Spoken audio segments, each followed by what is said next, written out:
Welcome back from the break. تنقید اور اسلوب تنقید کے پر ہماری گفتگو چل رہی ہے. ہمارے پاس سوال مزید سے آ رہے ہیں یہاں آڈینس کی جانب سے. آڈینس میں ایک نیکسٹ سوال. جی السلام علیکم. جی عبد الرحمن نام ہے میرا. سوال میرا یہ ہے کہ حضور صلی اللہ علیہ وسلم کی سیرت سے ہمیں کوئی مثبت تنقید کی مثال ملتی ہے؟ Good question sir. Any relevant to your knowledge جو کہ جی دیکھیے نبی صلی اللہ علیہ وسلم کی زندگی میں ایسا بہت ہوا ہے.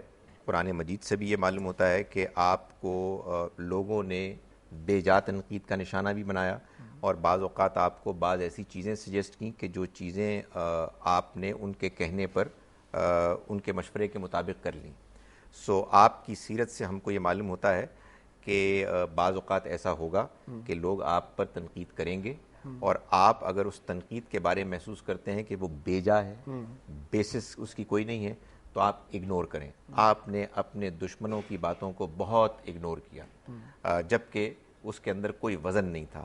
اور جب کبھی آپ نے یہ محسوس کیا کہ کسی شخص نے آپ کو کوئی ایسی چیز سجیسٹ کی ہے کہ جو چیز قابل قبول ہے, اس میں وزن ہے, تو آپ نے فوراً اس کو قبول کر لیا. بہت سے واقعات ہیں. مثال کے طور پر ایک بڑا اہم موقع تھا کہ جب مسلمان غزوہ بدر کے لیے جا رہے تھے تو نبی صلی اللہ علیہ وسلم نے تمام مسلمانوں کو یہ کہا کہ اس وقت ہم یہاں پڑاؤ ڈالیں گے اور پھر سو کے صبح دوسرے مقام کے لیے نکلیں گے.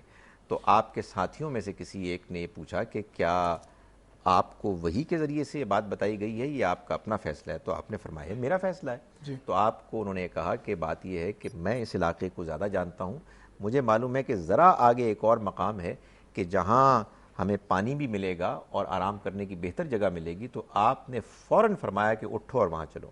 یعنی اس شخص کے سجیشن کو آپ نے مثبت طریقے سے لیا اور آپ نے اس کے مشورے کے مطابق عمل کیا.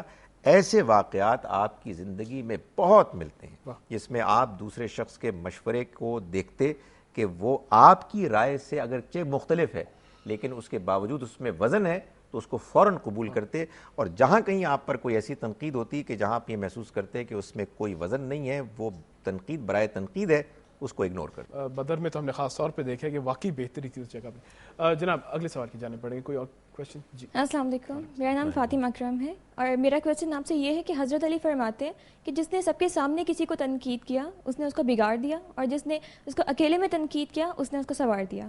اب میرا کوشچن آپ سے یہ ہے کہ اگر آپ ایک محفل میں بیٹھے ہوئے ہو اور اگر آپ کسی نے کوئی غلط بات کر دی اور آپ اس کو سٹاپ کرنا چاہتے ہو وہیں پر, تو کیا آپ کو سب کے سامنے اس کو سٹاپ کر دینا چاہیے یا اس کو اکیلے میں جا کر اس کو سمجھا دینا چاہیے؟ سر اس کوٹ کے پیچھے ریشنل کیا ہوگی؟ ریشنل دیکھیں بات یہ ہے کہ ہر قرآن کی آیت, ہر حدیث کا بیان, ہر کسی بڑے انسان کی بات, اس میں ہمیشہ ایک کانٹیکسٹ ہوتا ہے. اور ظاہر ہے کہ جب آپ اس کو سمجھ لیتے ہیں تو آپ اس بات کی قیمت کو, اس کی ویلیو کو بہت اس سے فائدہ اٹھا پاتے ہیں.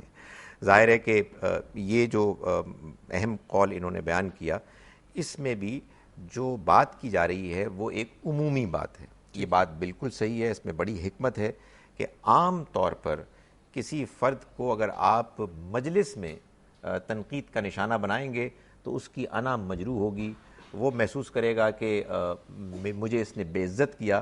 اور جو بات کی اصل حقیقت ہے, اس میں جو اصل اس کے لیے اصلاح کا پہلو ہے, اس کو اختیار کرنے کا امکان کم ہو جائے گا. اس لیے عام طور پر یہ بالکل صحیح بات ہے کہ انسان کو کوشش کرنی چاہیے کہ اس کو تنہائی میں الگ سے بات سمجھائے تاکہ اس کے لیے انا کے مجروح ہونے کا کوئی پہلو نہ ہو جس کی وجہ سے وہ بات سننے کے لیے آمادہ نہ ہو. لیکن ظاہر ہے کہ بعض اوقات ایسا بھی ہو سکتا ہے کہ وہ شخص کے جو تنقید کا نشانہ بنایا جا رہا ہے وہ ایسا ہے کہ اس نے اپنے غلط رویے سے بہت سے دوسرے لوگوں کو بھی خراب کیا ہوا ہے اور وہ بات سننے کے لیے تیار نہیں ہے.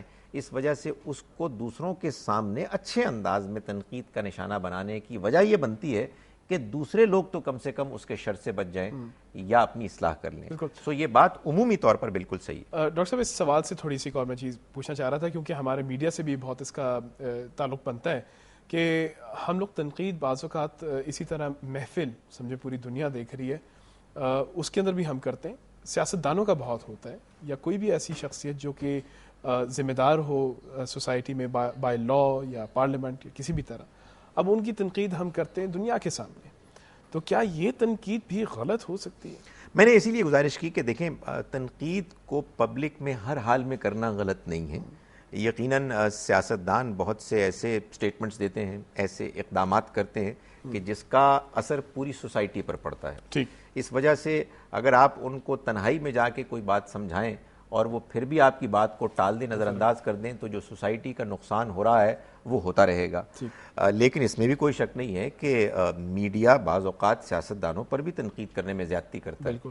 اس کی وجہ یہ ہے کہ تنقید کرنے کا ایک اسلوب ہوتا ہے.